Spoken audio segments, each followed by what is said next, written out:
साथियों, जैसा हमने पहले सारे देश भर में क्रांतिबा ज्योतिबा फुले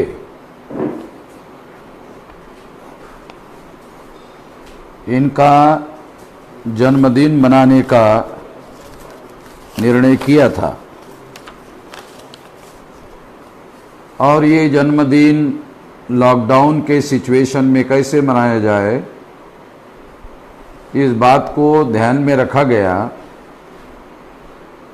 और रखकर ये सोचा गया कि सारे देश भर में जो हमारे कार्यकर्ता, वेल विशर, सपोर्टर, डोनर फैले हुए हैं, वो लोग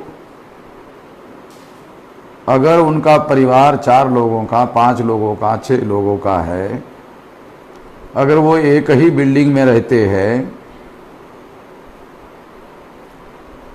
तो ये लाइव प्रोग्राम सारे देश भर में दिखाया जाएगा। इस लाइव प्रोग्राम में लोगों को ये कार्यक्रम दिखाई देगा जिसमें हम लोगों ने ये निर्णय किया कि 11 अप्रैल यह ज्योतिराव जी फुले का 193वां जन्मदिन है। इसलिए इस जन्मदिन को समय 12 बजे से लेकर 2 बजे तक इस कार्यक्रम को सारे देश भर में लाइव टेलीकास्ट करने का हमने प्लान बनाया था। उसके अनुसार उस कार्यक्रम को हम लाइव टेलीकास्ट दिखा रहे हैं। उसमें हमने ये भी घोषित किया था कि इसमें चर्चा के लिए विषय रखे जाएंगे और ये विषय बनाया गया है। विषय है ब्राह्मण धर्मियों के द्वारा ओबीसी को शूद्र बनाए जाने का एहसास नहीं है और गुलाम बनाने के लिए हिंदू बनाए जाने की जानकारी नहीं है। यह ब्राह्मणी षड्यंत्र है, ये एक विषय रखा गया। दूसरा विषय है ओबीसी की सभी समस्याओं का मूल कारण सेठ जी भट्ट जी की संगत करना है, एक गंभीर मंथन। और तीसरा विषय है जाति जनगणना के बारे में फुले शाह अम्बेडकर का दृष्टिकोण और वर्तमान परिस्थिति, एक गंभीर चर्चा। ऐसे विषय आज ज्योतिराव फुले के 193वें जन्मदिन के मौके पर रखे गए हैं और इसके बारे में आपको इस विषय पर कुछ जानकारी मिले, इसकी हम लोगों ने खबरदारी लेने का फैसला किया। इसमें ज़्यादा से ज़्यादा लोगों को जानकारी होनी चाहिए। वामसेफ ही एकमात्र संगठन है जिसके बारे में ये कहा जा सकता है कि जो ज्योतिराव फुले की मूवमेंट है, जो ज्योतिराव फुले का लिटरेचर है और जो ज्योतिराव फुले की विचारधारा है, उसको लेकर सारे देश भर में हम ही लोगों ने जागृति फैलाने का काम किया और उत्तर से दक्षिण तक और पूर्व से पश्चिम तक ज्योतिराव फुले के बारे में और उनका फोटो जब हम लेकर चलते थे,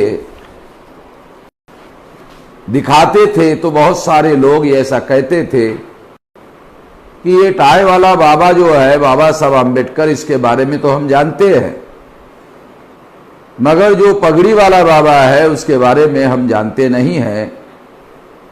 जब ये जानकारी लोगों के मन में जिज्ञासा पैदा करने लगी थी तो उस जिज्ञासा को शांत करने के लिए माननीय डी.के. खर्डे साहब ने 89 में जो ज्योतिराव फुले का गुलामगिरी ग्रंथ था, उस ग्रंथ को सबसे पहले हिंदी में अनुवाद किया और इसे मामसेव के द्वारा पब्लिश किया गया। और दूसरा किताब खबरडे साहब के द्वारा लिखा गया, आधुनिक भारत की सामाजिक सांस्कृतिक क्रांति के प्रणेता ज्योतिराव फुले। ये किताब 23 दिसंबर 1990 को पब्लिश किया गया। ये भी जो मामसेव का केंद्रीय कार्यालय करोल बाग में था वहां से पब्लिश किया गया। तो इस तरह से ये लिटरेचर भी सबसे पहले ज्योतिराव फुले के बारे में जानकारी देने वाला मामसेव के द्वारा ही प्रचार में लाया गया, पब्लिश किया गया। आज ज्योतिराव फुले की 193वीं जयंती है, जन्मदिन है, और हम सब लोग कोरोना की वजह से सारे देश भर में लॉकडाउन में फंसे हुए हैं। ऐसे सिचुएशन में हम लोग राष्ट्रपिता ज्योतिराव फुले का जन्मदिन मना रहे हैं। ये 193वां जन्मदिन है। अब ज्योतिराव फुले का जन्मदिन 11 अप्रैल को राज्य सरकार के द्वारा इस तारीख को स्वीकार किया गया। विद्वान लोगों की कमेटी ने यह निर्णय दिया कि 11 तारीख ज्योतिराव फुले का जन्मदिन माना जा सकता है। तो 11 अप्रैल 1827 को ज्योतिराव फुले का जन्म हुआ। बाबा साहब आम्बेडकर कहा करते थे कि शूद्रों और अतिशूद्रों के मसीहा और गुरु आधुनिक भारत में ज्योतिराव फुले ही थे, और मैं उनको अपना गौरव से गुरु स्वीकार करता हूं। और बाबा साहब आम्बेडकर ने, जिनके पास कई देशों की डिग्रियां थी और ज्योतिराव फुले के पास कोई भी यूनिवर्सिटी की डिग्री नहीं थी, उस व्यक्ति को बाबा साहब आम्बेडकर ने अपना गुरु तस्लीम किया। केवल एक इसी घटना में ज्योतिराव फुले का जो उसकी जो महानता है वो महानता सिद्ध होती है। अब हम लोग कोशिश करेंगे कि जो विषय रखा गया है उस विषय पर जानकारी दिया जाए। तो विषय की जानकारी देने के लिए मैं पहले ही विषय पढ़ चुका हूं। पहले विषय को हम लोग सबसे पहले चर्चा में लेते हैं। वो विषय है ब्राह्मण धर्मियों द्वारा ओबीसी को शूद्र बनाए जाने का एहसास नहीं है और गुलाम बनाने के लिए हिंदू बनाए जाने की जानकारी भी नहीं है। यह ब्राह्मणी षड्यंत्र है ये पहला विषय है जिसके बारे में हम जानकारी लेने का प्रयास कर रहे हैं। सारे देश भर में लोग अपने अपने राज्यों में, अपने अपने जिलों में, अपने अपने घरों में बैठकर अपने मोबाइल पर, अपने टीवी पर, जो भी साधन, जो भी सोर्स उनके पास अवेलेबल है, उस साधन का उपयोग करते हुए वो लोग सुन रहे होंगे, ऐसी मैं आशा करता हूं। ज्योतिराव फुले के जो विरोधी हुआ करते थे वो पूना के ब्राह्मण थे और उसमें खास तौर पर चिपळूणकर नाम के व्यक्ति ज्योतिराव फुले के ऊपर बहुत ज्यादा जहरी टीका करते थे और वो कहते थे कि ज्योतिराव फुले की जो मूवमेंट है वो मूवमेंट हड़पसर से भांबुर्डा तक चलती है। हड़पसर से भांबुर्डा और भांबुर्डा से हड़पसर, ये भौगोलिक क्षेत्र है पूना के आसपास का, इसलिए वो हीनता सूचक दृष्टि से ज्योतिराव फुले के ऊपर ऐसी बातें करते थे। मगर आज चिपळूणकर का नाम कोई नहीं जानता, मगर ज्योतिराव फुले का नाम आज सारे देश भर में लोग जानते हैं और उनका आंदोलन, उनकी विचारधारा सारे देश भर में फैली हुई दिखाई देती है, उत्तर से दक्षिण तक, दक्षिण से उत्तर तक, पूर्व से पश्चिम तक। तो यह कैसे हुआ? तो ये बामसेव के द्वारा, खबरडे साहब के द्वारा, काशीराम जी के द्वारा, दीना भाना जी के द्वारा जो मूवमेंट, बामसेव की मूवमेंट शुरू की गई, उसकी वजह से यह हुआ, ऐसे कहा जा सकता है। तो साथियों, मैं ये जो विषय रखा गया है, ब्राह्मण धर्मियों के द्वारा ओबीसी को शूद्र बनाए जाने का एहसास नहीं है और गुलाम बनाने के लिए हिंदू बनाए जाने की जानकारी भी नहीं है। यह ब्राह्मणी षड्यंत्र है। इस विषय पर कुछ जानकारी आप लोगों को देना चाहता हूं। सबसे पहले मैं आप लोगों के सामने यह सवाल खड़ा करता हूं कि ओबीसी वर्ण व्यवस्था में कौन लोग हैं।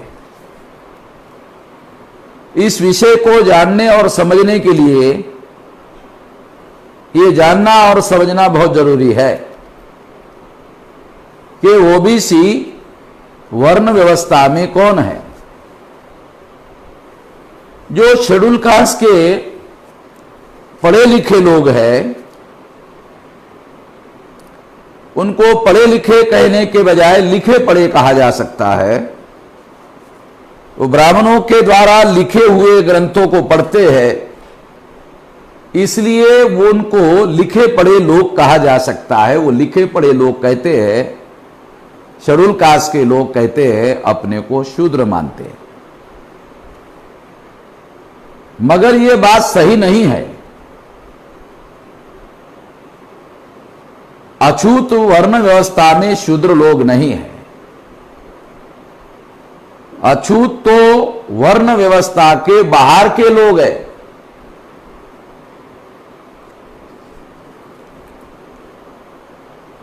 अछूत को भारत के संविधान में शेड्यूल कास्ट कहा गया है और शेड्यूल कास्ट के लोग ही ब्राह्मण धर्म के अनुसार अछूत है। तो अछूत अगर शेड्यूल कास्ट के लोग हैं तो जो पढ़े लिखे लोग हैं उन लोगों को ये जानकारी नहीं है कि अछूत और शूद्र में क्या फर्क है। अछूत को बाबा साहब आंबेडकर आउटकास्ट कहा करते थे। आउटकास्ट का मतलब है वर्णबाह्य, यानी वर्ण व्यवस्था के बाहर के लोग। वर्ण 4 है,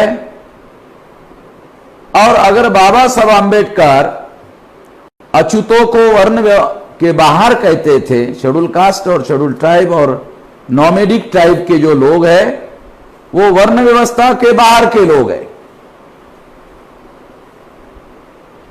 इसका मतलब है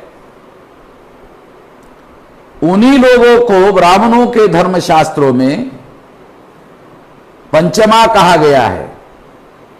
पंचमा का एक अर्थ यह भी है कि जो चौथा नहीं है वो पांचवा है। तो अगर अछूत जो है पंचमा है, पांचवा है, या वर्ण व्यवस्था के बाहर का है, तो फिर यह सवाल अपने आप बना ही रहता है कि वर्ण व्यवस्था में ओबीसी के लोग कौन है। तो इसको समझने के लिए और समझाने के लिए मैं अपने उंगलियों को प्रयोगशाला बनाकर आपको समझाना चाहता हूं कि ये उंगलियां हैं और ये वर्ण व्यवस्था जो है ये ऐसी खड़ी व्यवस्था है, ऐसी खड़ी व्यवस्था है, ऐसी हॉरिजॉन्टल नहीं है, ऐसी वर्टिकल व्यवस्था है। और इस वर्टिकल व्यवस्था में सबसे ऊपर ब्राह्मण है, उसके नीचे क्षत्रिय है, उसके नीचे वैश्य है, उसके नीचे शूद्र है। तो यह है ब्राह्मणों की आदर्श व्यवस्था, जिसे ब्राह्मण आदर्श के व्यवस्था कहते हैं, आइडियल सोशल सिस्टम कहते हैं। तो ये जो आइडियल सोशल सिस्टम है ब्राह्मणों की, इस आइडियल सोशल सिस्टम में जो ओबीसी है वो कौन से वर्ण में है, वो उसे थोड़ा सा हम लोग जानकारी लेने की कोशिश करते हैं। सवाल पूछकर अगर हम जानकारी ले ले तो आसानी से समझने में आसानी होगी। जैसे पहला सवाल, क्या ओबीसी के लोग ब्राह्मण हैं? तो ओबीसी के लोग ब्राह्मण नहीं हैं। कहीं कहीं किसी किसी राज्य में कुछ ओबीसी की जातियां अपने को ब्राह्मण समझती है, अपने को ब्राह्मण मानती है। जैसे मेरा एक तजुर्बा है, अनुभव है, उसके बारे में मैं बताना चाहता हूं। 2000 के आसपास की जब हम लोग सारे देश भर में संविधान की स्वर्ण जयंती या संविधान के साथ धोखेबाजी की स्वर्ण जयंती, इस विषय पर हम अभियान चला रहे थे।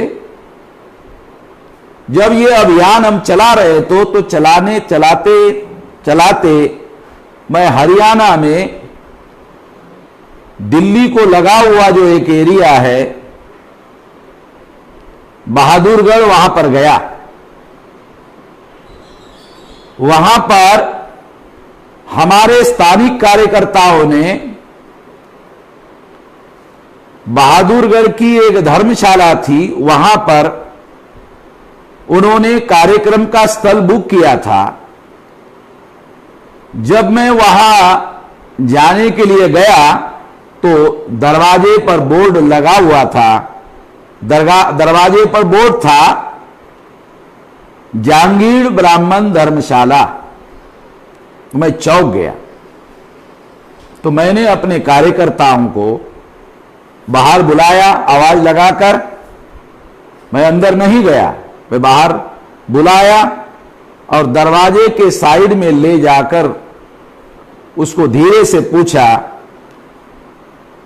कि ये जो ब्राह्मणों की धर्मशाला है यहां पर इस कार्यक्रम को करने के लिए स्थान बुक क्यों किया? तो उन्होंने मुझे कहा कि नहीं नहीं, ये ब्राह्मण नहीं है। मैंने कहा क्या कहना चाहते हो आप, ये ब्राह्मण नहीं है? कहा कि नहीं नहीं, ये जांगीर। मैंने कहा ये लिखा हुआ है जांगीर ब्राह्मण धर्मशाला। कहा कि यहां लिखा हुआ है, मगर ये हरियाणा में जो जांगीर जाति होती है उसे अंग्रेजी में कारपेंटर कहते हैं। कहीं कहीं जिसको उसको सुतार कहते हैं, पंजाब में रामगढ़िया कहते हैं, और कई अलग अलग राज्यों में उनके अलग अलग नाम हैं। मगर ये जाति आमतौर पर मोस्ट बैकवर्ड क्लासेस के जाति में आती है। उस कार्यकर्ता ने मुझे कहा कि ये कारपेंटर जाति के लोग हैं और अपने को ब्राह्मण कहते हैं, ब्राह्मण मानते हैं। तो मैंने कहा क्या ये ब्राह्मण है कि वो लोग ऐसा कहते हैं? फिर मैंने उनको पूछा कि जो असली ब्राह्मण हैं वो उनको ब्राह्मण मानते हैं?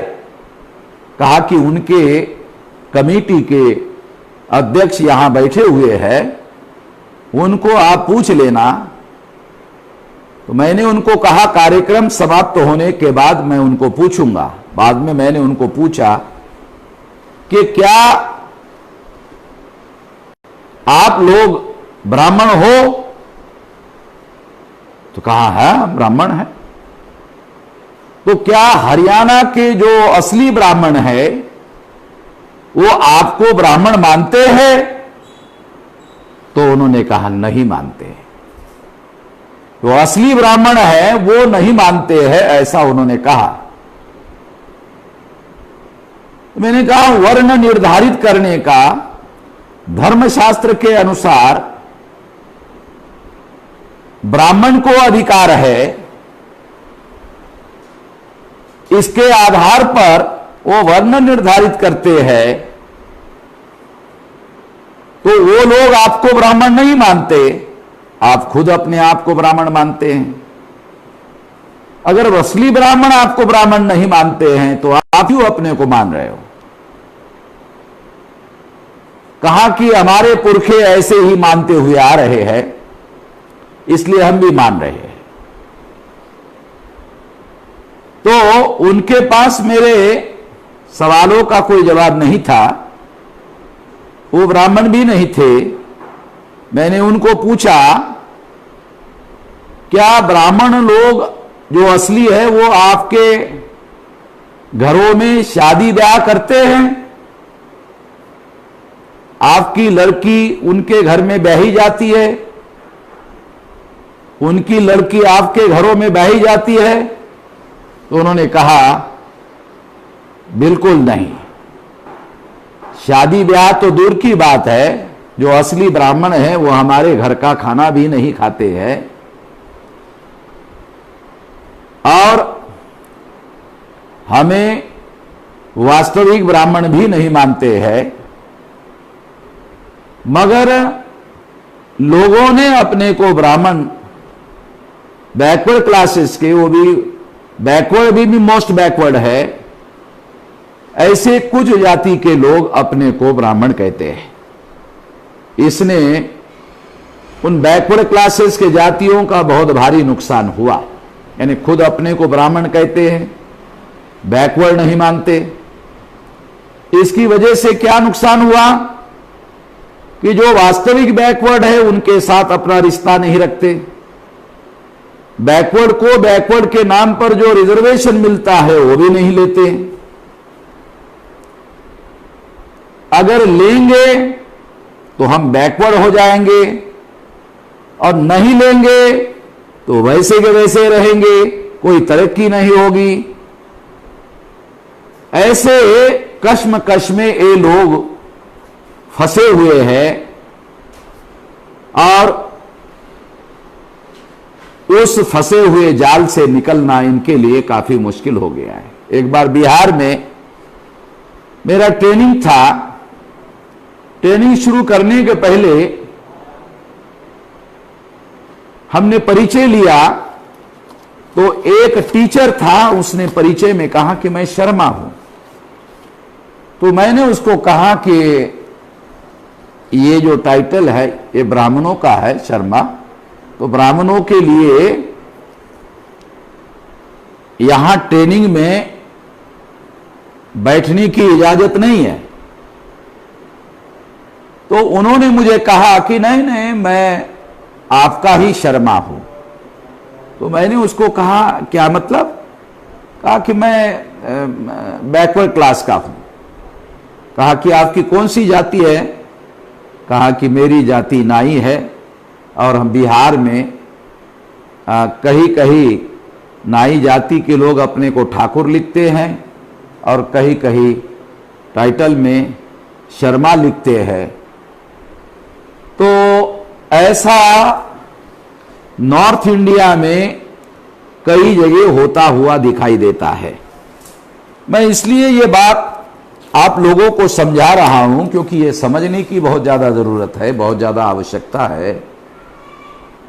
ज्योतिराव फुले बैकवर्ड क्लासेस के थे, सैनी जाति के थे, माली जाति के थे, और उन्होंने जिस आंदोलन को शुरू किया था उस आंदोलन को, उसके उद्देश्य और विचारधारा को ध्यान में रखते हुए ये बातें और इन बातों का समीक्षा के दायरे में लाकर समीक्षा करना बहुत जरूरी है। इसलिए ये बात मैं आपको समझा रहा हूं। सारे देश में बैठे हुए लोग जो सुन रहे हैं उनको समझाने का प्रयास कर रहा हूं।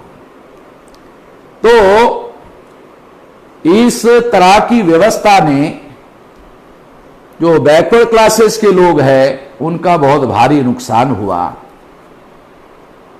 क्योंकि वो अपने को ब्राह्मण मानते रहे, ब्राह्मण उनको ब्राह्मण नहीं मानते रहे। तो ऊपर ब्राह्मण से भी चले गए कि ब्राह्मण उनको ब्राह्मण नहीं मानता, और अपने को ब्राह्मण मानने की वजह से जो बैकवर्ड जाति के लोग हैं वो वहीं से भी चले गए, ना ब्राह्मण रहे ना बैकवर्ड रहे। और इस वजह से बैकवर्ड क्लासेस के आंदोलन का, बैकवर्ड क्लासेस के लोगों का और खुद उन लोगों का जिन्होंने अपने को ब्राह्मण मानने का काम किया, उन्होंने अपने पीढ़ियों का भी, अपने नस्लों का भी बहुत भारी नुकसान किया। ये बात इस संदर्भ में समझने की जरूरत है। दूसरी एक बात इस संबंध में मैं समझाना चाहता हूं कि यदि बैकवर्ड क्लासेस के लोग ब्राह्मण नहीं हैं तो कहीं कहीं बैकवर्ड क्लासेस के लोग अपने क्षत्रिय कहते हैं। बैकवर्ड क्लासेस के लोग क्षत्रिय भी नहीं है, मगर क्योंकि बैकवर्ड क्लासेस के लोग जो क्षत्रिय अपने को मानते हैं, मैंने उनको पूछा कि क्या ब्राह्मण आपको क्षत्रिय मानते हैं? कहा कि नहीं मानते। अच्छा, तो क्या क्षत्रिय आपको क्षत्रिय मानते हैं? जिनको ब्राह्मण क्षत्रिय मानते हैं वो क्षत्रिय आपको क्षत्रिय मानते हैं? कहा कि वो भी नहीं मानते।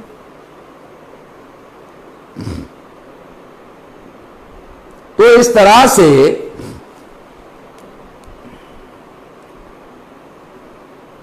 ये बात भी समझना बहुत जरूरी है। मगर बहुत सारे बैकवर्ड क्लासेस के जो लोग हैं, और खास करके जो अपर लेयर बैकवर्ड है, उन बैकवर्ड के बीच में ऐसी बातें दिखाई देती है। ये महाराष्ट्र का ही उदाहरण ले लो। जब छत्रपति शिवाजी महाराज का राज्याभिषेक करने का समय आया तो ब्राह्मणों ने उनको कहा कि आप की जाति कुंभी है और कुंभी वर्ण व्यवस्था में शूद्र होते हैं और शूद्रों को राजा बनने का अधिकार नहीं है। इसलिए पूना के ब्राह्मणों ने छत्रपति शिवाजी महाराज का राज्याभिषेक करने से इनकार किया था। ये हिस्टोरिकल फैक्ट है। महाराष्ट्र के जो कुणबी में से मराठा हो गए हैं, उनकी ओरिजिनल जाति कुणबी ही है। आज भी रेवनी डॉक्यूमेंट में उनको कुणबी ही लिखा हुआ है, और ऐसा सरकारी रिपोर्ट में भी लिखा हुआ है। जो फडणवीस सरकार ने एक बड़ा रिपोर्ट तैयार किया था, हाईकोर्ट को सबमिट किया था, उसमें भी ये लिखा हुआ है, और ये हिस्टोरिकल फैक्ट है। तो मराठा लोगों के अंदर भी ये भावना है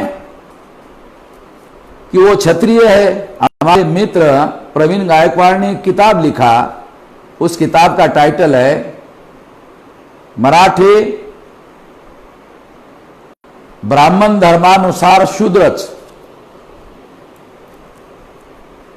एक बार मैं कोल्हापुर में प्रवीण गायकवाड़ को लेकर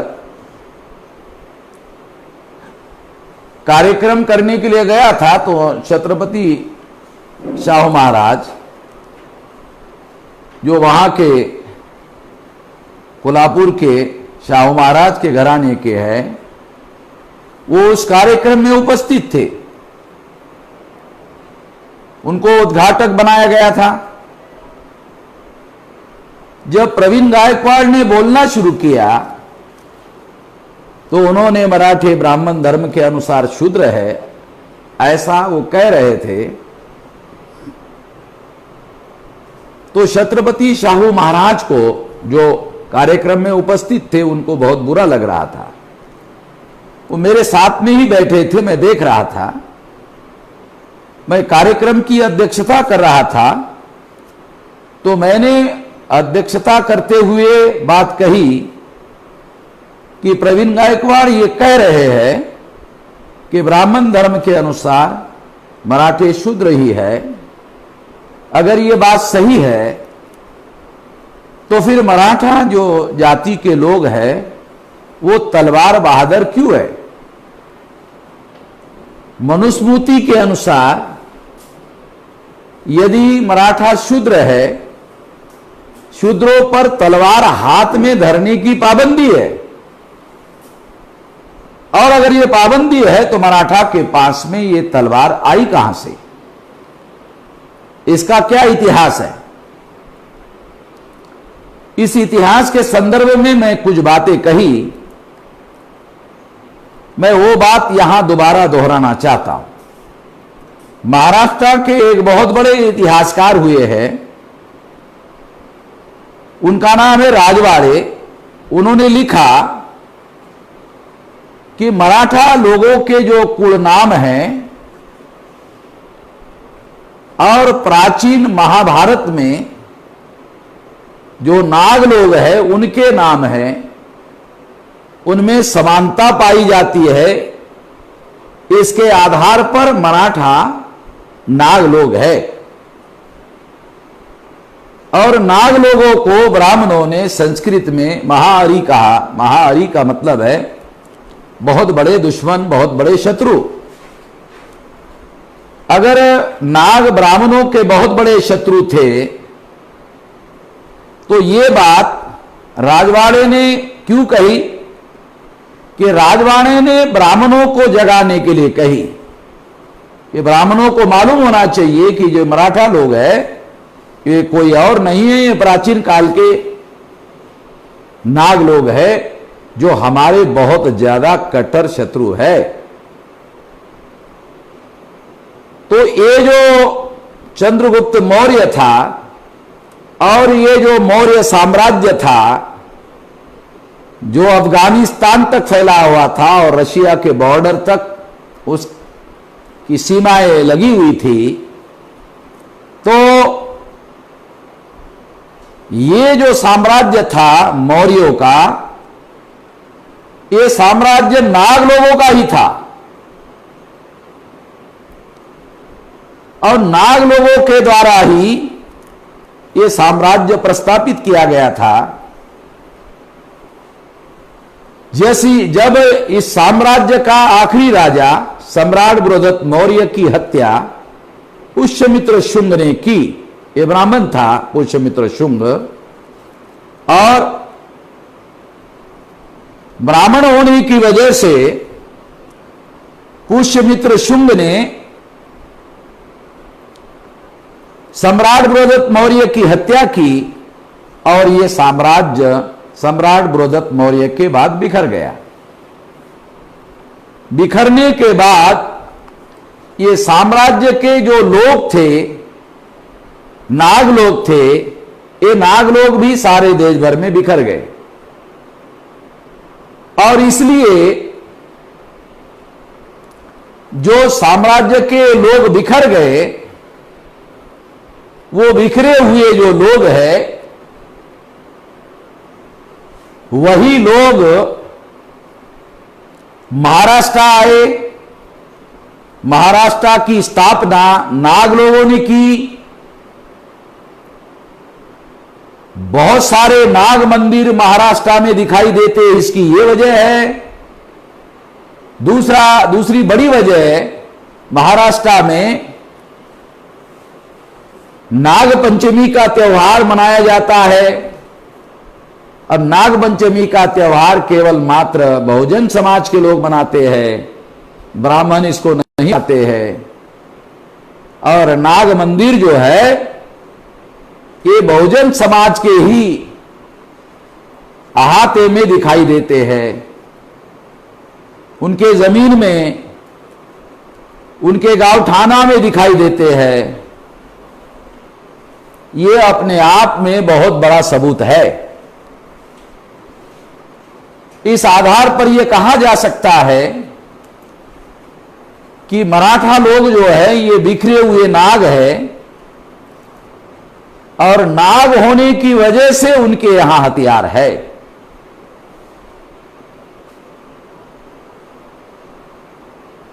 जिस तरह से मराठा नाग है, उसी तरह से हिस्टोरिकली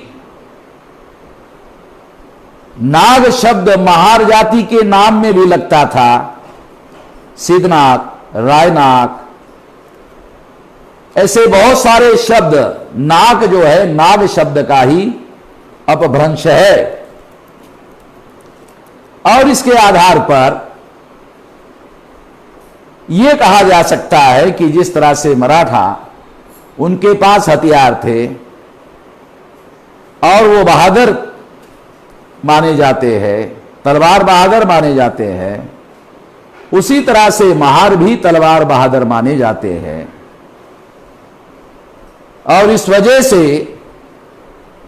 छत्रपति शिवाजी महाराज ने महारों को बड़े पैमाने पर अपने सेना में भर्ती किया था। रायगढ़ पर प्रवीण गायकवाड़ के द्वारा मुझे बताया गया कि रायगढ़ पर भी नाग मंदिर है। मैं कभी रायगढ़ पर गया नहीं, मैंने अपनी आंखों से देखा नहीं, मगर प्रवीण गायकवाड़ ने जब कहा तो मैंने इस बात को स्वीकार किया कि हाँ ऐसा हो सकता है। अगर ऐसा है तो छत्रपति शिवाजी महाराज और उनके पिता इसके बारे में जागृत थे। और ये जो भगवा झंडा छत्रपति शिवाजी महाराज के पिताजी ने शिवाजी महाराज को दिया था, इसकी वजह भी भगवा झंडा ये नाग लोगों का था। नाग लोगों ने बौद्ध धर्म को राजाश्रय दिया था, और बौद्ध धर्म का एक बहुत लोकप्रिय रंग है भगवा। उस रंग को उन्होंने अपना झंडा बनाया होगा, ऐसा अनुमान निकाला जा सकता है। तो ये जो हथियार हैं, ये परंपरा से मराठा लोगों के घर में आए होंगे, ऐसे कहा जा सकता है। और इस हिसाब से मराठा लोग ब्राह्मण धर्म के अनुसार शूद्र है, ऐसा प्रवीण गायकवाड़ का कहना सही माना जा सकता। इसके बावजूद भी मराठा तलवार बहादुर है, उसकी वजह वो मूल रूप से नाग लोग हैं। नाग लोग हैं और बहुत ज्यादा मार्शल लोग हैं। तो ये क्षत्रिय होने के बजाय मराठा लोग मार्शल है। मार्शल ये शब्द उनके लिए ज्यादा सुटेबल है और इसलिए मराठा को मार्शल माना गया है, अंग्रेजों के द्वारा भी माना गया है। हम भी इस बात को मानते हैं।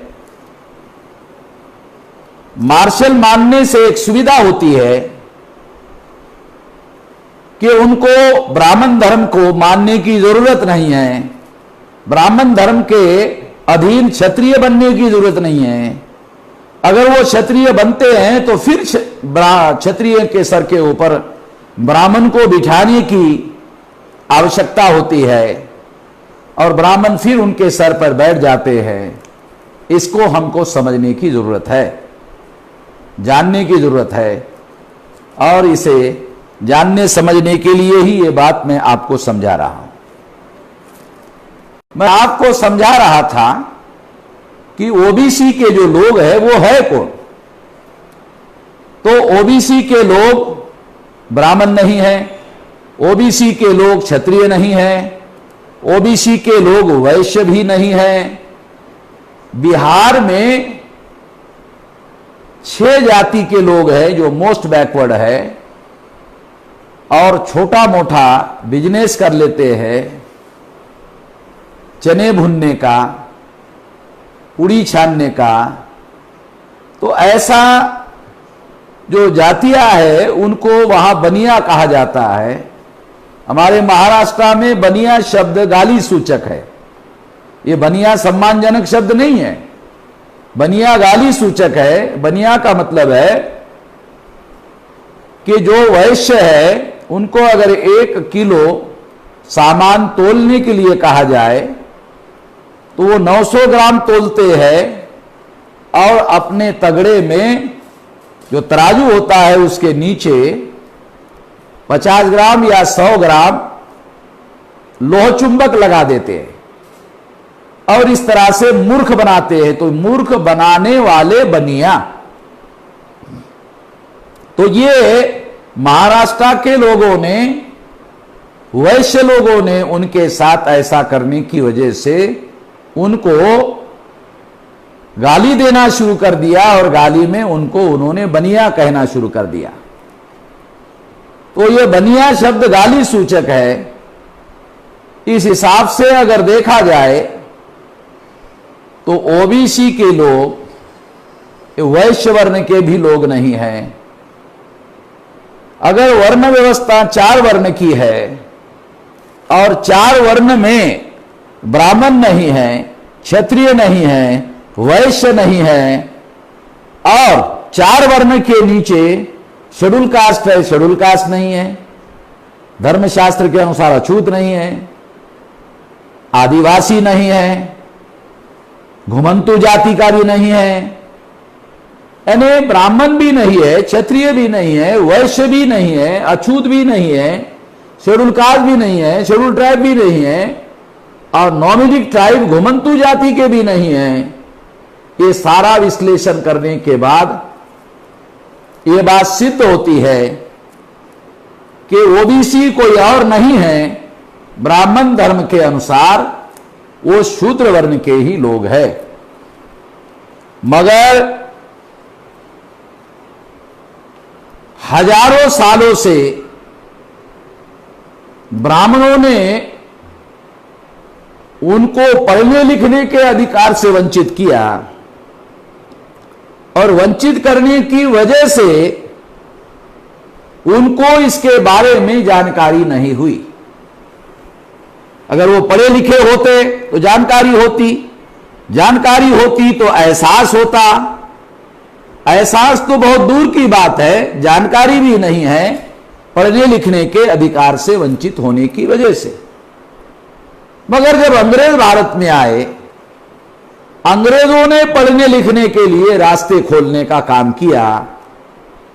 उसके बाद कुछ हद तक लोग स्वावलंबी और स्वाभिमानी होने लगे।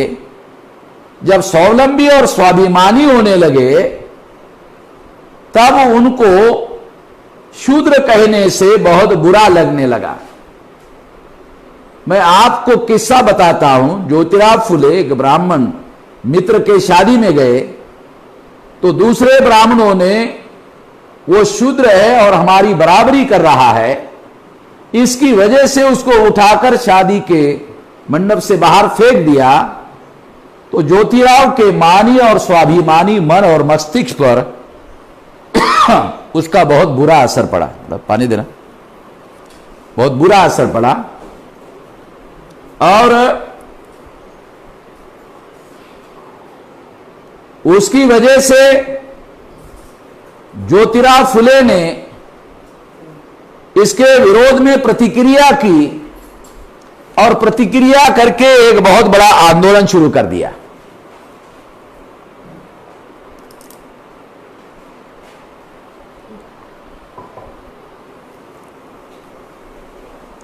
आंदोलन शुरू कर दिया। वो आंदोलन शुरू करने के बाद ज्योतिराव फुले ने जब आंदोलन शुरू किया उसके विरोध में, तो ये आंदोलन धीरे धीरे महाराष्ट्र में फैला, कुछ हद तक गुजरात के एरिया में भी गया, कुछ साउथ इंडिया में शाहू महाराज के द्वारा भी फैलाया गया। इससे अंदाजा लगाया जा सकता है कि इसका प्रभाव धीरे धीरे बढ़ रहा था। तो इसलिए महाराष्ट्र के ब्राह्मणों ने इसको काउंटर करने का प्लान बनाया और 1925 को काउंटर करने के लिए आरएसएस की स्थापना की। आरएसएस की स्थापना के पहले उन्होंने हिंदू महासभा की स्थापना की। पहले तो ये जो ब्राह्मण थे जिन्होंने आर्य समाज की स्थापना की थी, दयानंद सरस्वती ने, उन्होंने गुजरात के टंकारा गांव से आकर बॉम्बे में 1875 को आर्य समाज की स्थापना की। स्थापना करने के बाद उन्होंने हिंदू शब्द को मुसलमानों के द्वारा दी हुई गाली है ऐसा कहना शुरू किया। जब उन्होंने ऐसा कहना शुरू कर दिया तो उन्होंने हिंदू शब्द को गाली सूचक माना और उसका विरोध किया। तो ब्राह्मणों ने शुरू में हिंदू शब्द का विरोध किया, मगर 1917 के आसपास जब लंदन में, इंग्लैंड में प्रौढ़ मताधिकार का आंदोलन शुरू हुआ, क्योंकि इंग्लैंड में पढ़े लिखे लोगों को और टैक्स पेयर लोगों को ही वोट का अधिकार था, इसलिए वहां आंदोलन शुरू हुआ कि एडल्ट फ्रेंचाइज होना चाहिए। हर 21 साल के व्यक्ति को वोट का अधिकार होना चाहिए, ऐसा आंदोलन शुरू हुआ। इसकी बदौलत ब्राह्मणों ने यह सोचा कि भारत ब्रिटिश इंडिया है, तो ब्रिटेन में जो भी कानून पास होगा वो कानून आज नहीं तो कल भारत में आ जाएगा और भारत में भी प्रौढ़ मताधिकार लागू होगा। इसलिए इसको काउंटर करने के लिए शुरू में आरएसएस के लोगों ने प्रौढ़ मताधिकार का विरोध किया और काउंटर करने का एक तरीका यह माना गया कि यदि इन लोगों को प्रौढ़ मताधिकार लागू हो गया तो हम अल्पसंख्य लोग हैं, 3.5% ब्राह्मण हैं। अगर 3.5% ब्राह्मण अगर एडल्ट फ्रेंचाइज लागू हो जाता है चुनाव लड़ना होगा और वोट की संख्या के आधार पर चुनाव जीतना होगा, तो हम लोग चुनाव जीत नहीं पाएंगे और इस वजह से अपना वर्चस्व कायम नहीं रख पाएंगे। इसलिए ब्राह्मणों ने, जो बहुसंख्यक SC ST OBC के लोग थे, उन लोगों को हिंदू कहना शुरू कर दिया। ये एक बड़ी वजह है और इससे उनको एक फायदा हुआ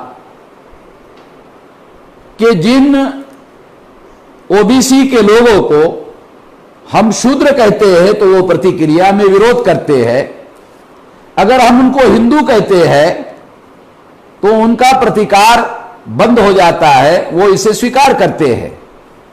तो ब्राह्मणों ने रणनीति बनाई कि हम इनको शूद्र ही मानते रहेंगे, मगर प्रचार में शूद्र नहीं कहेंगे, प्रचार में हिंदू कहेंगे, व्यवहार में शूद्र ही मानते रहेंगे। ये रणनीति बनाकर उन्होंने हिंदू शब्द को स्वीकार किया। इसलिए गोलवलकर को जब पूछा गया कि आपसे पूर्व दयानंद सरस्वती हुए हैं, वो हिंदू शब्द को गाली मानते थे और आप गर्व से कहो हम हिंदू हैं ऐसा कहते हैं, तो आप ऐसा क्यों कहते हैं? आप गलत हैं या दयानंद सरस्वती गलत थे? तो गोलवलकर ने कहा, दयानंद सरस्वती अपने समय में सही थे, मैं अपने समय में सही हूं। तो अपने समय में सही होने का क्या मतलब है? तो गोलवलकर के कहने का यह मतलब था कि अब एडल्ट फ्रेंचाइज लागू होगा तो हम लोगों को चुनाव लड़ना होगा, चुनाव जीतना होगा।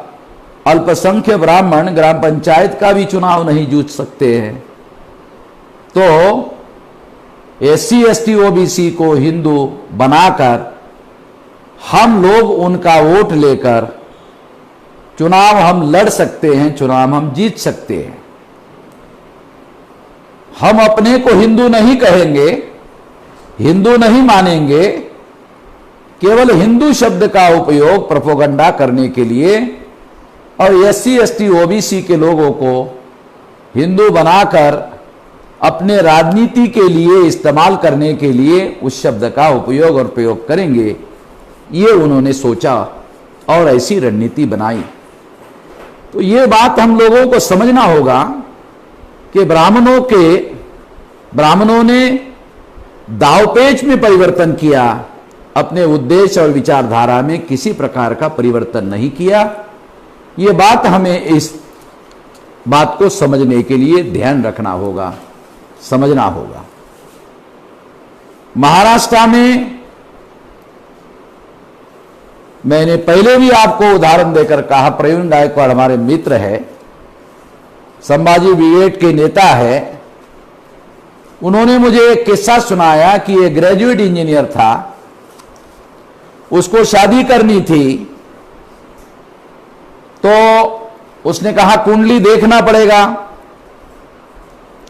तो प्रवीण गायकवाड़ ने उनको कहा चलो हम ही देख लेते हैं। तो उसने कहा नहीं, वो पंडित को दिखाना पड़ेगा। कहा कि पंडित को दिखाएंगे, मगर पंडित को दिखाने के पहले हम देखते हैं। वो ग्रेजुएट इंजीनियर था लड़का, मराठा जाति का। तो प्रवीण गायकवाड़ ने कुंडली देखी, तो कुंडली में ये लिखा हुआ था, मराठा जाति के बारे में लिखा हुआ था। मराठा जाति के बारे में लिखा था, गण, राक्षस और वर्ण शूद्र। यानी इसका मतलब यह है कि गागा भट्ट ने शिवाजी महाराज को जो क्षत्रिय माना था वो एक दावपेच के तहत था, वास्तविकता में नहीं माना था।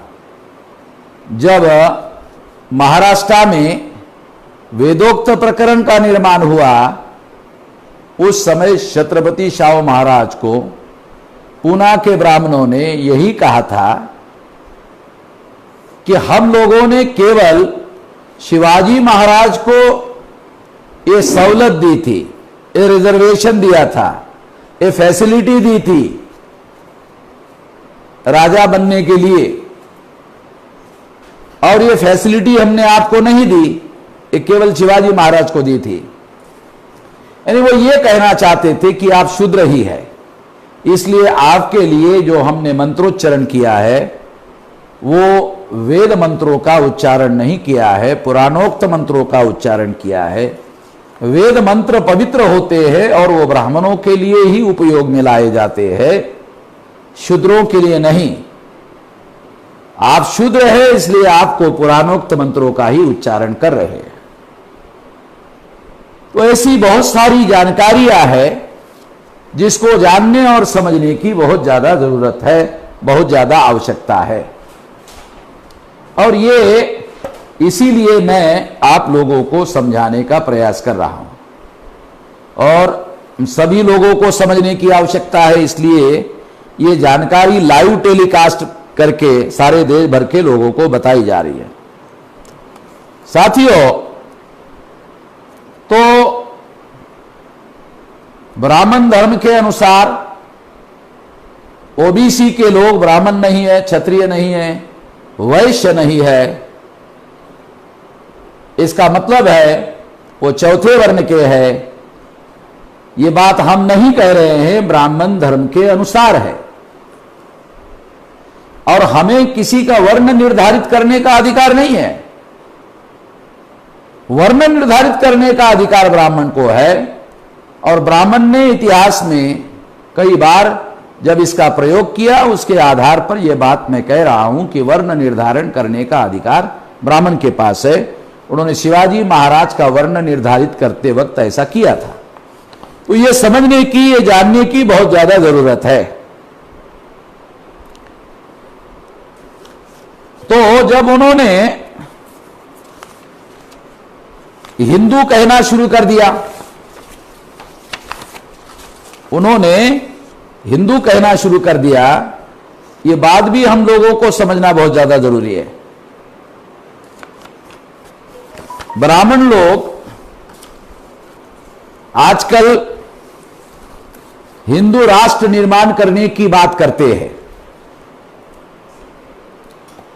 तो हमारे बहुत सारे एससी, एसटी, ओबीसी के लोग हैं, पढ़े लिखे लोग हैं, वो आरएसएस पर आरोप लगाते हैं, ब्राह्मणों पर आरोप लगाते हैं कि वो हिंदू राष्ट्र निर्माण करना चाहते हैं। मुसलमान भी इसी तरह का आरोप लगाते हैं, आरएसएस पर, ब्राह्मणों पर लगाते हैं। मगर मैं आपको कहना चाहता हूं, ये समझना बहुत ज्यादा जरूरी है कि ब्राह्मण हिंदू राष्ट्र निर्माण नहीं करना चाहते। अगर वो हिंदू राष्ट्र निर्माण करना चाहते हैं तो वो शेड्यूल कास्ट को हिंदू कहते हैं, शेड्यूल ट्राइब को हिंदू कहते हैं, ओबीसी को हिंदू कहते हैं, और जो ब्राह्मण, क्षत्रिय, वैश्य नहीं है, ऐसे तमाम सारे देश की जो किसान जातियां हैं उनको भी हिंदू कहते हैं। तो क्या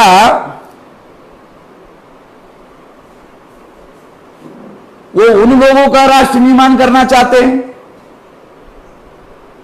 क्या वो एससी, एसटी, ओबीसी और शूद्रों का राष्ट्र निर्माण करना चाहते हैं? बिल्कुल नहीं।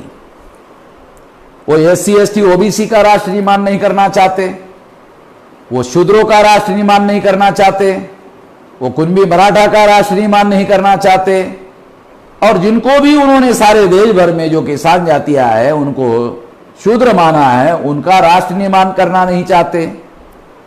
और जब वो उनका राष्ट्र निर्माण नहीं करना चाहते हैं तो फिर ये बात सिद्ध होती है कि वो हिंदू राष्ट्र निर्माण नहीं करना चाहते।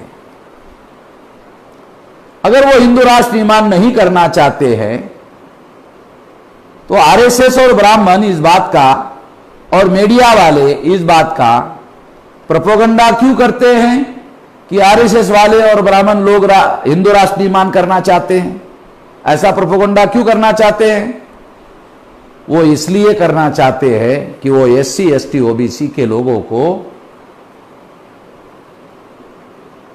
हिंदू कहते हैं और हिंदू कहकर उनका समर्थन हासिल करने के लिए हम हिंदू राष्ट्र निर्माण करना चाहते हैं, ऐसा कहते हैं, ताकि उनका समर्थन हासिल किया जाए और समर्थन हासिल करके अल्पसंख्यक ब्राह्मणों को बहुसंख्य बनाया जाए और बहुसंख्य बनकर केंद्र की और राज्य की सत्ता पर कब्जा किया जाए और फिर ब्राह्मणों का अंकित राष्ट्र भारत बनाया जाए, ब्राह्मणों का गुलाम राष्ट्र भारत को बनाया जाए।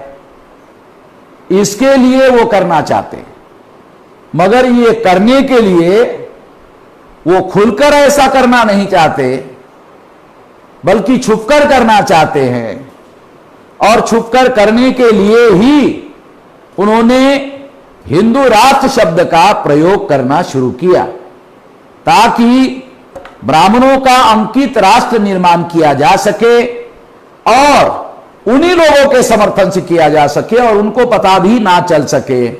इसके लिए वो ऐसा कर रहे हैं। तो जो एससी एसटी ओबीसी कुंभी मराठा और तमाम ऐसी किसान जाति के लोग हैं सारे देश भर में, जो नॉर्थ इंडिया में गुजर है, जाट है, साउथ इंडिया में रेड्डी है, ओक्कालिंगा है, लिंगायत है, रेड्डी है और तमिलनाडु में ऐसी ही कुछ जातियां हैं और केरला में नायर जाति के लोग हैं, ऐसे ही लोग हैं। ये सारे के सारे लोगों का समर्थन हासिल किया जा सके और उनको गुलाम बनाए रखा जा सके, उनके ही समर्थन से केंद्र की सत्ता पर अल्पसंख्यक ब्राह्मणों का कब्जा करवाया जा सके। इसके लिए उन्होंने हिंदू राष्ट्र का स्लोगन दिया है। ये एक स्लोगन है बहुसंख्याक लोगों का समर्थन हासिल करने के लिए। ये वास्तविकता नहीं है, एक दावपेच है। ये बात एससी एसटी ओबीसी कुंभी मराठा और वो तमाम किसान जाति के पढ़े लिखे लोग इस बात को समझ नहीं रहे, इसलिए वो भी आरएसएस पर और ब्राह्मण पर हिंदू राष्ट्र निर्माण करने का आरोप लगाते हैं। जब वो उन पर आरोप लगाते हैं तो उनको पता भी नहीं चलता कि वो भी आरएसएस के जाल में फंस रहे हैं और इनडायरेक्टली वो भी उनका ही काम कर रहे हैं। जो उनका काम कर रहे हैं वो तो कर ही रहे हैं, मगर जो लोग विरोध कर रहे हैं वो भी उन पर आरोप लगाते हैं हिंदू राष्ट्र निर्माण करने का, जबकि ये हिंदू राष्ट्र निर्माण करने की बात नहीं है। तो ब्राह्मणों का अंकित गुलाम भारत राष्ट्र बनाने के लिए ऐसा वो करना चाहते हैं। ऐसी बात एससी एसटी ओबीसी के जो पढ़े लिखे लोग हैं, एकेडमिक क्षेत्र में पीएचडी हुए लोग हैं, प्रोफेसर लोग हैं, वो इस दावपेच को समझ नहीं रहे हैं और इनडायरेक्टली वही शब्द जो आरएसएस के लोग प्रचार करते हैं उसी शब्द को दोहराकर इनडायरेक्टली उनका ही काम करने का काम कर रहे हैं और उनको ये बात समझ में भी नहीं आ रही है। इतना योजनाबद्ध तरीके से ब्राह्मणों ने उनको जाल में फंसाया हुआ है। इसलिए हम लोग कभी ऐसा नहीं कहते कि आरएसएस के लोग हिंदू राष्ट्र बनाना चाहते हैं, बल्कि हम तो ये कहते हैं कि जो हिंदू शब्द है ये भारतीय शब्द नहीं है। हिंदू जो शब्द है वो वेद, श्रुति, स्मृति, पुराण, रामायण, महाभारत, गीता, ये जो ब्राह्मणों के ग्रंथ है ब्राह्मण धर्म के, इनमें ये शब्द कहीं पर भी नहीं है। और जब ये शब्द कहीं पर भी नहीं है तो तो इससे सिद्ध होता है, जब ये शब्द नहीं है तो इससे एक बात सिद्ध होती है कि ये शब्द संस्कृत भाषा का नहीं है, ये शब्द हिंदी भाषा का भी नहीं है, ये शब्द भारतीय भाषा का भी नहीं है, ये शब्द पर्शियन भाषा का है। और पर्शियन भाषा भारतीय भाषा नहीं है, ये मुसलमानों के आगमन के साथ भारत में आई है। और जिन्होंने सबसे पहले भारत में पर्शियन भाषा लाई, उन्होंने सबसे पहले यहां की प्रजा को पराजित किया और पराजितों को उन्होंने हिंदू कहा। इसका मतलब है गुलामों को उन्होंने हिंदू कहा। इसका अर्थ इसीलिए होता है, हिंदू शब्द का अर्थ गुलाम होता है। तो हमारे जो पढ़े लिखे लोग हैं उन लोगों को ये जानकारी नहीं है कि हिंदू शब्द का अर्थ गुलाम होता है, इसलिए हम लोग हिंदू शब्द को रिकॉग्नाइज नहीं करते।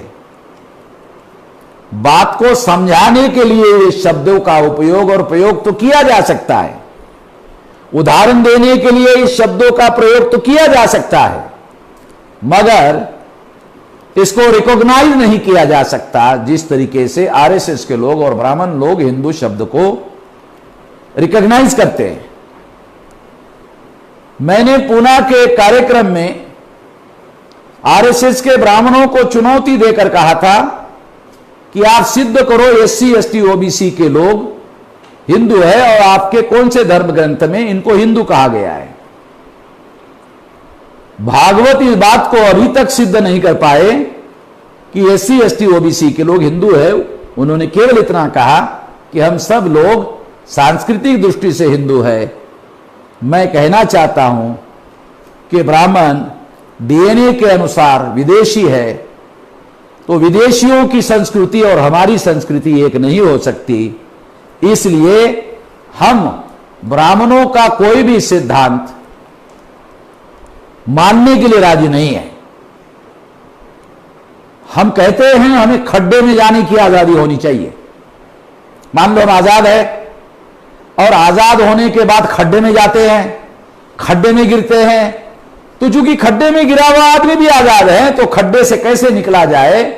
अगर वो आजाद है तो वो अपने इस दिमाग से निकलेगा, मगर हमें आजादी चाहिए खड्डे में जाने की। ब्राह्मणों का सिद्धांत महान हो सकता है मगर वो हमारा नहीं है। जैसे उदाहरण के लिए मैं आपको बताना चाहता हूं, जब अमेरिका के अंग्रेज और इंग्लैंड के अंग्रेजों में झगड़ा हुआ, लड़ाई हुई और अमेरिका के लोग आजाद हुए, तो उन्होंने अंग्रेजी भाषा का ग्रामर बदल दिया। बहुत सारी जो गाड़ियां उन्होंने बनाई, वो गाड़ियों का स्टीयरिंग अपने हिसाब से अपने साइड में रखा। अपने घर में जो लाइट वो जलाते हैं तो इंडिया में बटन दबाओ नीचे तो लाइट जलता है, अमेरिका में नीचे बटन दबाने से लाइट नहीं जलता है, ऊपर बटन दबाने से लाइट जलता है। तो उनको किसी ने पूछा भी क्या ये अंग्रेजों का नीचे बटन दबाकर लाइट जलाना गलत था? तकनीक नहीं, गलत नहीं था, हमारा नहीं है। वो तकनीक गलत नहीं था, वो हमारा नहीं है, हमारा चाहिए। तो इसीलिए हम कह रहे हैं कि ये हिंदू शब्द जो ब्राह्मण हमारे ऊपर थोप रहे हैं वो ब्राह्मणों का है, हमारा नहीं है, और हमें बिल्कुल नहीं चाहिए, चाहे कितना भी अच्छा हो। उससे बेहतर शब्द है मूल निवासी, उससे बेहतर शब्द है भारतीय। भारतीय शब्द बेहतर है और इसीलिए भारत के संविधान में बाबा साहब आंबेडकर ने संविधान के पहले लाइन में इसे India that is a Bharat लिखा हुआ है। दूसरी बात मैं एक और कहना चाहता हूं, केवल एससी एसटी ओबीसी के ही लोग नहीं, मुसलमानों के बहुत हाईली एजुकेटेड लोग भी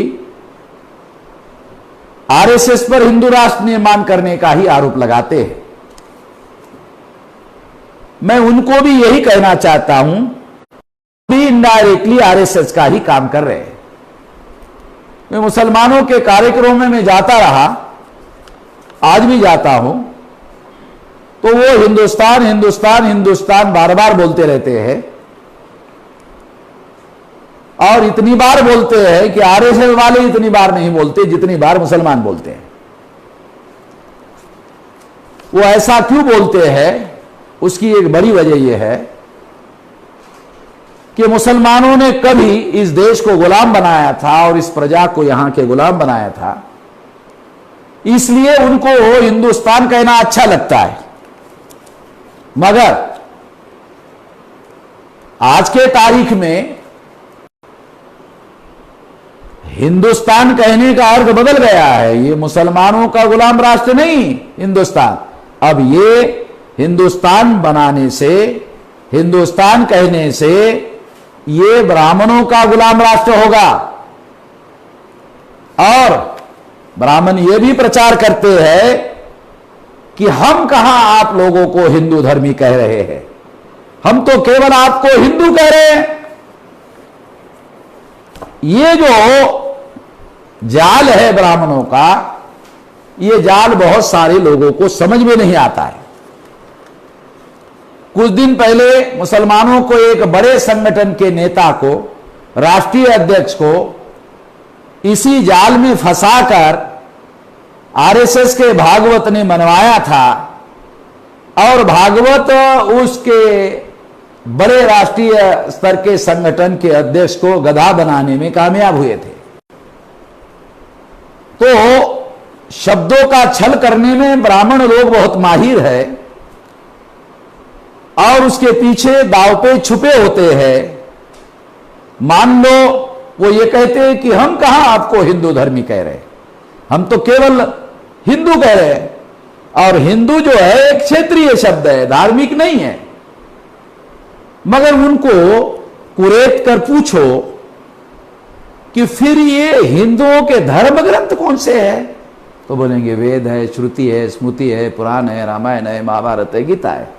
फिर सिद्ध हो गया कि वो उसी धर्म को मानने वाले होते हैं। तो ये जाल साधारण लोगों के समझ में नहीं आता।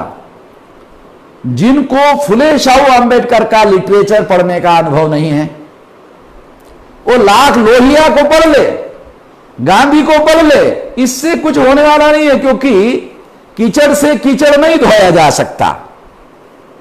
कीचड़ धोना है तो पानी से धोना पड़ेगा, कीचड़ को साफ करना है तो पानी से धोना पड़ेगा, कीचड़ से कीचड़ नहीं धोया जा सकता। इसको हम लोगों को समझना जरूरी है। इसलिए उदाहरण के लिए मैं आप लोगों को बता रहा हूं कि फुले शाहू अंबेडकर का विचार पढ़ने से, जानने से, समझने से ही कोई आदमी इसका विश्लेषण कर सकता है, दूसरा आदमी नहीं कर सकता। क्योंकि दूसरे लोगों के पास जो विचारधारा विश्लेषण करने के लिए चाहिए वो दूसरे के पास उपलब्ध नहीं है, इसलिए वो विश्लेषण नहीं कर सकते। क्योंकि विश्लेषण करने के लिए जो मटेरियल चाहिए वो मटेरियल दूसरे लोगों के पास नहीं है, इसलिए वो नहीं कर सकते। इसे हम लोगों को सही तरीके से समझने की जरूरत है। इसलिए मैं ये बात आप लोगों को समझा रहा हूं, समझाने का प्रयास कर रहा हूं। साथियों,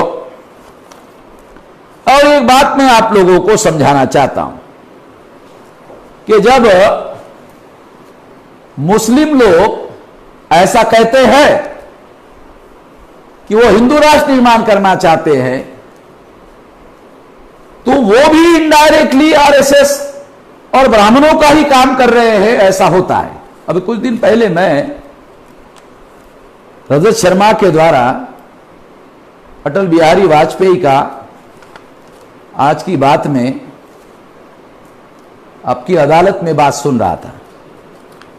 तो उसने सवाल पूछा और वो अटल बिहारी ने जवाब दिया कि हिंदू एक उपासना पद्धति है और हम लोग, उपासना पद्धति नहीं है, हम लोग, हिंदू शब्द का अर्थ यह है कि ये एक जीवन जीने का दृष्टिकोण है। मगर मैं आपको बताना चाहता हूं, यह केवल शब्दों का छल है और कुछ नहीं है। इस शब्दों के छल को मान लो कि यह जीवन जीने का दृष्टिकोण है, तो सवाल पूछा जाना चाहिए कि यह जीवन जीने का दृष्टिकोण, इसकी विचारधारा क्या है, इस विचारधारा के सोर्स क्या है, स्रोत क्या है? तो बताएंगे वेद है, श्रुति है, स्मृति है, पुराण है, रामायण है, महाभारत है, गीता है, फिर वही आगे घुमा फिरा कर।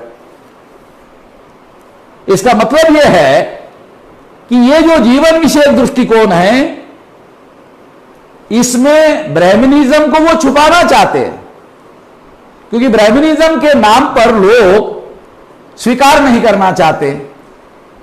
ब्राह्मणिज्म के लोग विरोध में हैं और इसलिए इसके विरोध में होने की वजह से वो खुलकर इस बात का प्रोपेगेंडा नहीं करना चाहते हैं। इसलिए लच्छेदार बोली और भाषा का उपयोग करके लोगों को फंसाना चाहते हैं, मूर्ख बनाना चाहते हैं। इस बात को हमको समझने की जरूरत है।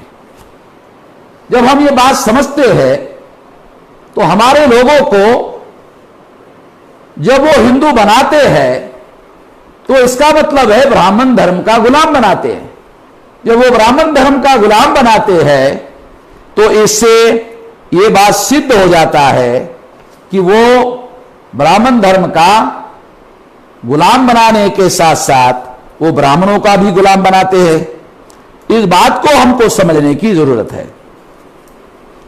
अगर हम इस बात को सही तरीके से समझते हैं तो निश्चित रूप से हमें ये समझने की जरूरत होती है, इसकी जानने की जरूरत होती है, और जानने और समझने के लिए ही ये सारी बातें मैंने आपको समझाने का प्रयास किया। अब मैं आपको जो बातें दूसरे विषय के अनुसंधान, इस विषय के बारे में जो मुझे कहना था वो बात मैं आपको कह चुका हूं, और इसलिए कंक्लूजन में मैं ये कहना चाहता हूं कि ये सारा का सारा षड्यंत्र है। हिंदू शब्द से संबंधित जानकारी हमारे लोगों को ना होने देना, ये गुलाम बनाए रखने का, बनाए जाने का षड्यंत्र है, और ये षड्यंत्र हम लोगों को समझना होगा। ये समझाने के लिए ही मैंने ये जानकारी देने का प्रयास किया है। अब दूसरी बात जो है, ओबीसी के सभी समस्याओं का मूल कारण सेठजी भट्टजी की संगत करना है। ये सेठजी भट्टजी जो शब्द प्रयोग है, ये ज्योतिराव फुले ने किया था, और उन्होंने कहा था कि किसानों के सबसे बड़े शत्रु है वो है सेठजी और भट्टजी। अगर हम लोग सेठजी और भट्टजी शब्द गांधी और नेहरू पर चिपका दे तो नेहरू के लिए भट्टजी शब्द लगेगा और गांधी जी के लिए सेठजी शब्द लगेगा। तो आधुनिक भारत में ओबीसी के लोग या वर्ण व्यवस्था के लोग गांधी नेहरू के संगत में फंस गए, और फंसने की वजह से आज आजाद भारत में फंसे हुए हैं। कितने बड़े पैमाने पर फंसे हुए हैं कि एक देश का प्रधानमंत्री ओबीसी है, नरेंद्र मोदी, मगर वो ओबीसी के लिए कुछ नहीं कर रहा है। ओबीसी का है मगर ओबीसी के ही विरोध में काम कर रहा है। इससे अंदाजा लगाया जा सकता है कि जो ब्राह्मण देश का राष्ट्रपति एक शेड्यूल कास्ट को बना रहे हैं, देश का प्रधानमंत्री एक ओबीसी को बना रहे हैं, और दोनों से अपने मतलब का काम करवा रहे हैं। ये बहुत सारी बातें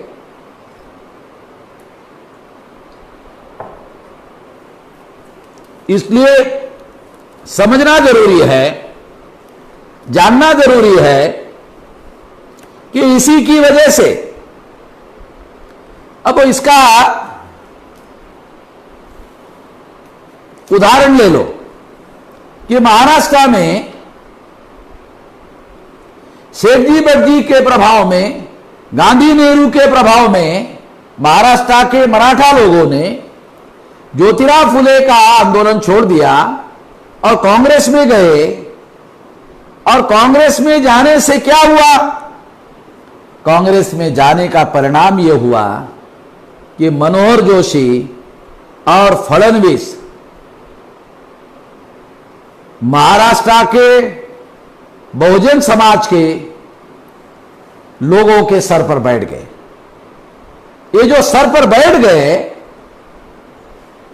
अगर इसके लिए कोई एक व्यक्ति जिम्मेदार है, अगर ऐसा मुझे पूछे तो मैं कहूंगा इसके लिए उस व्यक्ति का नाम है यशवंतराव चव्हाण।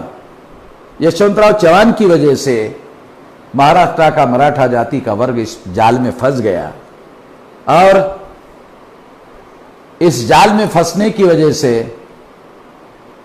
मनोहर जोशी और फडणवीस, ये जो दो ब्राह्मण हैं, ये महाराष्ट्र के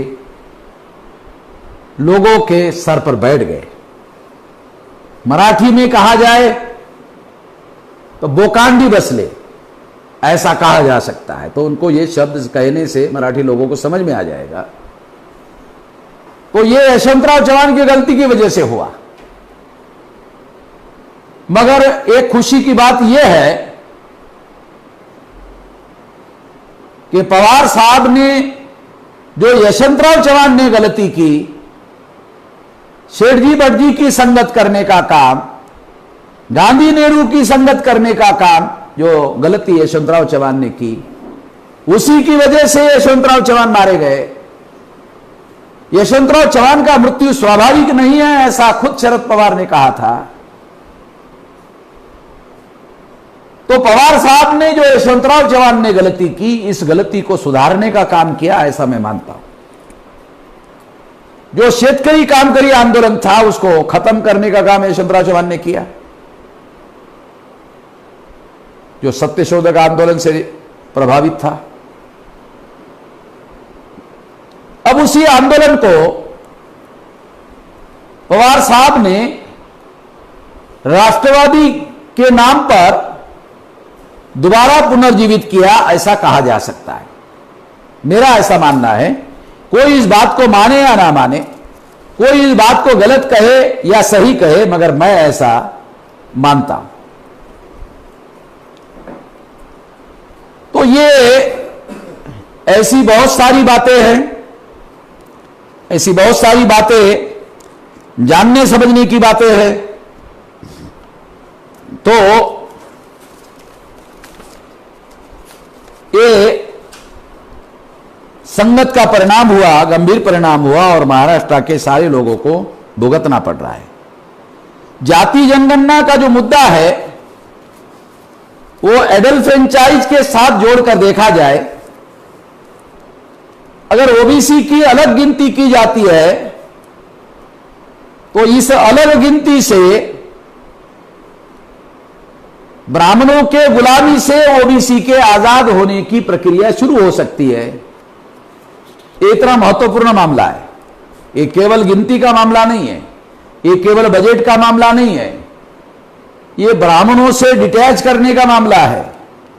ब्राह्मणों के धर्म ग्रंथों से, ब्राह्मण के धर्म से डिटैच करने का मामला है। इसे समझने की जरूरत है। ब्राह्मण ओबीसी का ब्राह्मणाइजेशन करने के लिए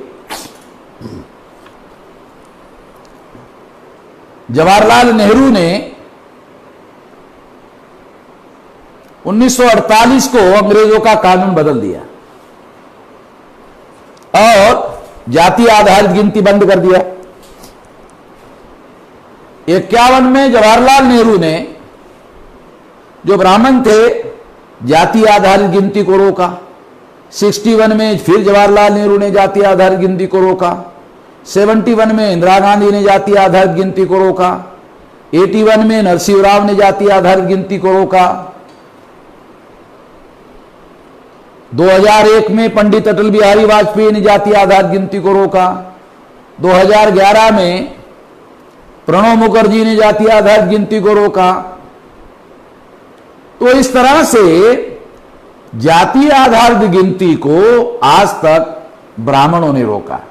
अभी एक ओबीसी का आदमी देश का प्रधानमंत्री है और ओबीसी की जाति आधारित गिनती करने से इनकार कर रहा है। सिद्ध है ये निर्णय उसका नहीं है, पर्दे के पीछे आरएसएस के ब्राह्मणों ने यह निर्णय लिया है। यानी ओबीसी की जाति आधारित गिनती ओबीसी के आजादी के लिए, ओबीसी के मुक्ति के लिए बहुत ज्यादा जरूरी है। ये केवल संख्या का मामला नहीं है, ये ब्राह्मणों की साजिश से मुक्त होने का मामला है। ये इतना गंभीर मामला है, इसलिए जाति आधारित गिनती की लड़ाई लगातार जारी रखनी होगी। इसके लिए राष्ट्रव्यापी आंदोलन करना होगा, इसके लिए बहुत कुछ करना होगा। हम आने वाले समय में इस दिशा में बहुत कुछ करेंगे, समय आने पर इसका कार्यक्रम घोषित करेंगे। अब ज्योतिराव फुले के जन्मदिन के मौके पर मैं इतना ही कहना चाहता हूं और ज्यादा नहीं कहना चाहता। लगभग 1 घंटा 36 मिनट हो गए हैं, इसलिए मैं इस बात को यहीं पर समाप्त करता हूं। आपने मेरी बात ध्यान से सुनी, इसके लिए धन्यवाद।